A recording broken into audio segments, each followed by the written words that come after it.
Please, if you have questions, please put them in the chat and I will take them and I would ask Aunt Charlotte as we go along.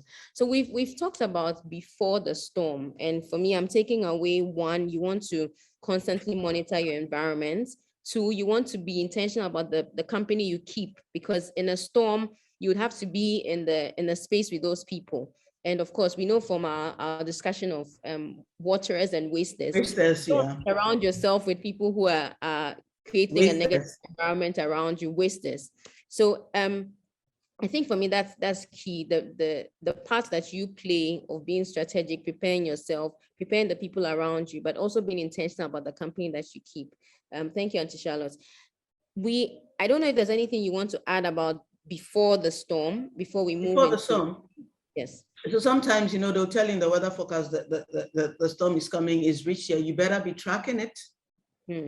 When storms happen to other people, track it. How did they cope? How did they survive? What strength can you draw from them? I always tell people, there's always something you can learn from people. There's always a grace. You meet the woman who is selling roasted plantain and she tells you her husband died and she's raised 4 children. Listen to the story. Listen to the stories of other people with a receptive, non-judgmental heart. And you'll be surprised what you can learn from other people's stories. So track the storms, track other people's storms, listen to them. And I think it's key what you just said about listening with a non-judgmental attitude, because I think it's very easy to just say, oh, they went through their storm because they did A, B, C. Oh, she's too known. Right. Yeah. She's too known. She's arrogant, she's proud. That's why it's happening to her. Yeah, yes. She didn't respect her in-laws. That's why it's happening. Oh, that woman, oh, she's so arrogant. That's why the man has left her. You don't even know, maybe she left the man. You don't know what she went through. If you take your time and you listen with a non-judgmental heart, maybe there's something you can learn to prepare. Yes. So important. I'm taking that non-judgmental attitude in learning about other people's storms. The idea is that we want to be able to take out the lessons instead of judging why it even happened to them in the first. So that's not our problem to figure out. Okay. Yeah. Thank you, Auntie Charlotte. So I think we can now go into you're in the storm.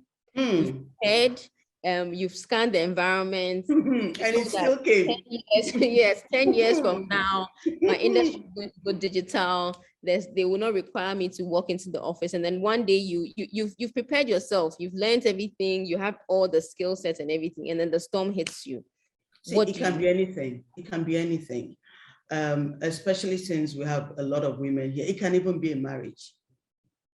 You can do everything, and one day you find out husband has a whole other family outside.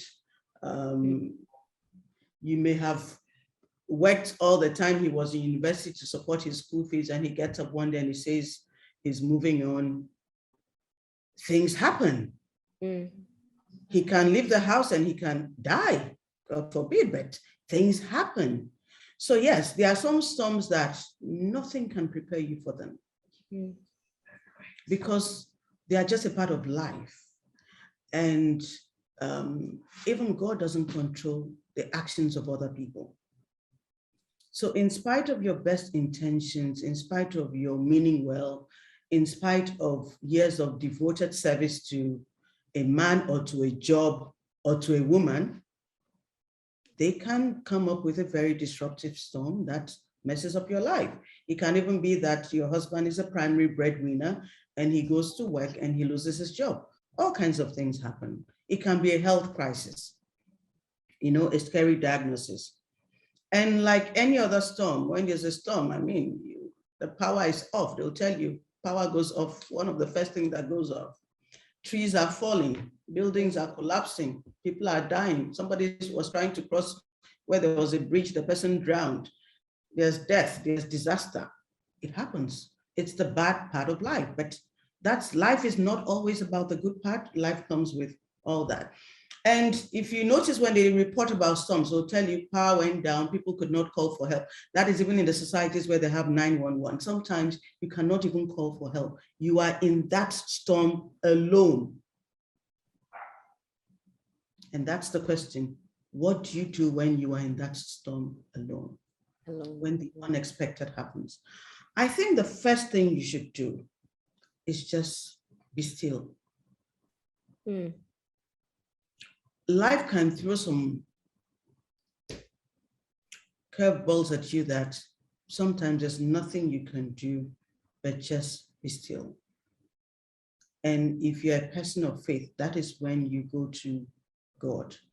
If it's a health crisis, that is when you cry to God. Well, if it is a spouse disappointing you, that is when you go to God. You know, if it is an unjust situation, and there's a lot of unjust situations in life that you really have no control over. Mm. But you know what I always tell people?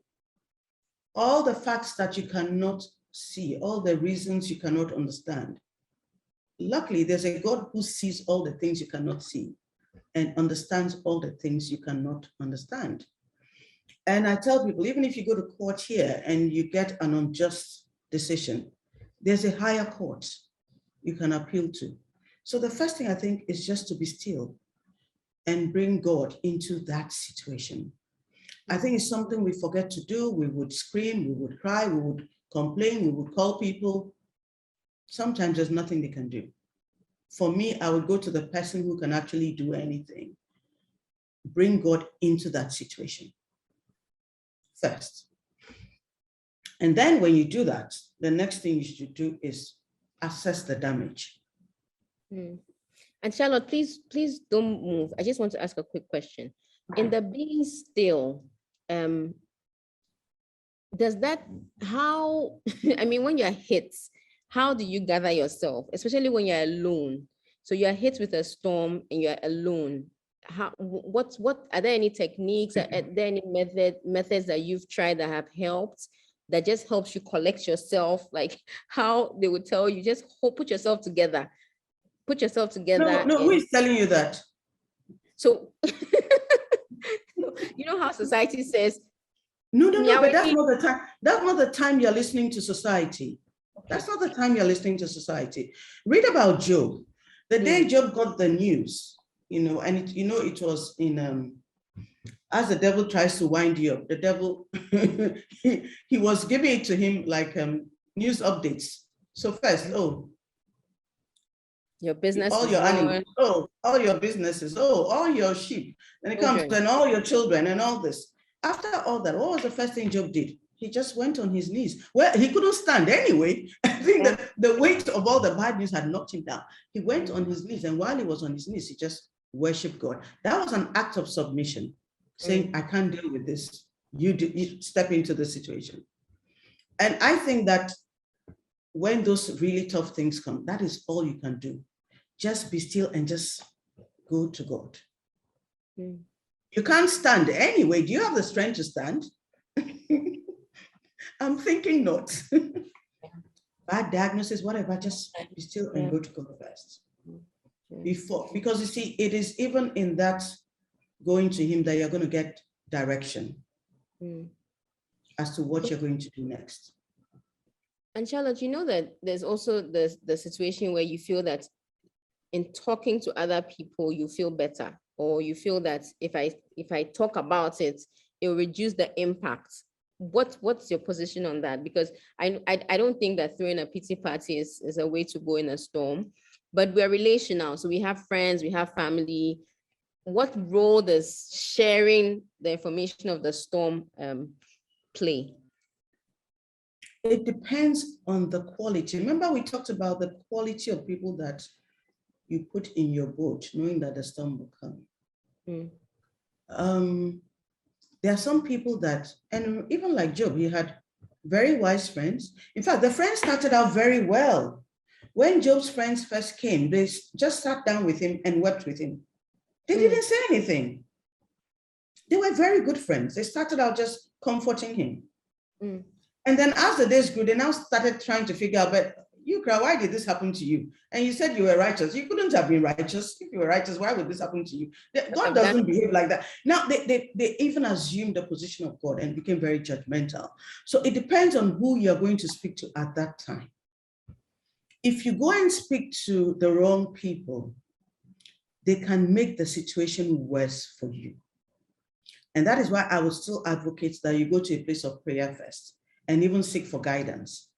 Because the wrong people can see, oh, your husband left you. I'm even surprised it lasted that long. Oh, but this your husband. Didn't you know didn't you know this? But now they'll give you the list of all his girlfriends. Is that really what you want at that time? A parent has a cancer diagnosis. Then they come and give you the list of all the people's parents who died from that cancer. Is that really what you want to hear at that time? You need to be very selective who you are listening to at that time. The disciples in the boat, they didn't call on each other. After they wasted time crying and shouting, they called on Jesus. You should know who you're calling on, because the wrong person will make your situation worse. Yeah. So then the first thing is to figure out what is the source of this storm. Because that's the biblical approach. Okay. You figure out what is the source of the storm. What is the wind that is giving this storm this power? And you rebuke that wind. Because you remember that in the Bible, it says that life and death lie in the power of the tongue. So you have a duty, a responsibility to rebuke the wind. God is not going to do that for you. You need to do that. So you need to figure out where that storm is coming from and rebuke it. And also be very careful about the words that you use when you're in the storm, because negative words can nullify and negate your prayers and could actually make it worse. So you need to be very conscious of the words you're using. And then, for me, when I'm in the middle of a crisis, the one thing I find very comforting is the appreciation that this too shall pass. There is no storm, there is no crisis that lasts forever. So I always use that to hold myself. Every storm runs out of water. I'm like, this one, it will pass. Has it not happened before? It has happened before. Am I the first person it's happening to? Not likely. It has happened to others, they survived it. I'll survive it. This too shall pass. So there's a place for also strengthening yourself, empowering yourself, knowing that the storm will run out of water. This crisis is not going to last forever. This too shall pass. There is nothing that stays. Everything passes. And the test is, I would outstay. That's what I say to myself. Me, I will win the storm. I will outstay it. It won't beat me. If the storm has capacity, I have capacity. Let's be going. One person is going to run out of water first, and it won't be me. I'm going to stay continuously hydrated. I will beat it. So you speak to God, you rebuke the wind, and then you also need to now start speaking to yourself. You need to speak words of affirmation to yourself. They strengthen you. If you are so weak that you cannot speak it, find words of affirmation, play them and listen to them. Let your spirit listen to them over and over and over again. It strengthens you. And during the storm, that is when you get to see not only your own strength, but you get to see the true colors and the strengths of the people you surrounded yourself with. Yeah. And if you find any weak branch, that is a time to cut off that weak branch.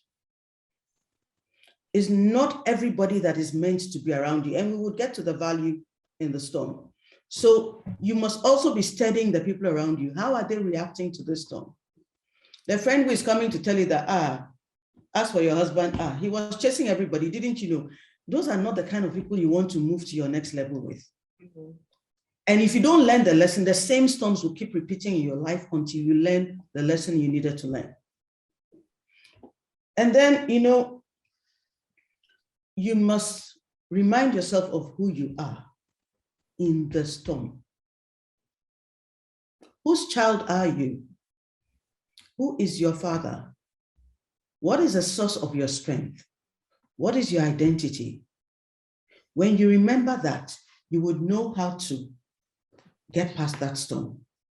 That is where your strength actually lies, in the power and in the authority that you have from your identity. When I'm in a storm, I don't say that I'm the daughter of Kojo Kesson. No, I am the Almighty God is my Father. And there's a lot of power and authority that comes from my position as a child of God. Learn it and use it. There is no value to power and authority if you don't use it. If you have authority and you don't use it, it is useless. But you must know what is your authority, what is the power that you have, and you must exercise it. You must dominate. You must control that environment. Whose are you? If you don't even know that, you cannot even rebuke the storm. The storm will even slap you.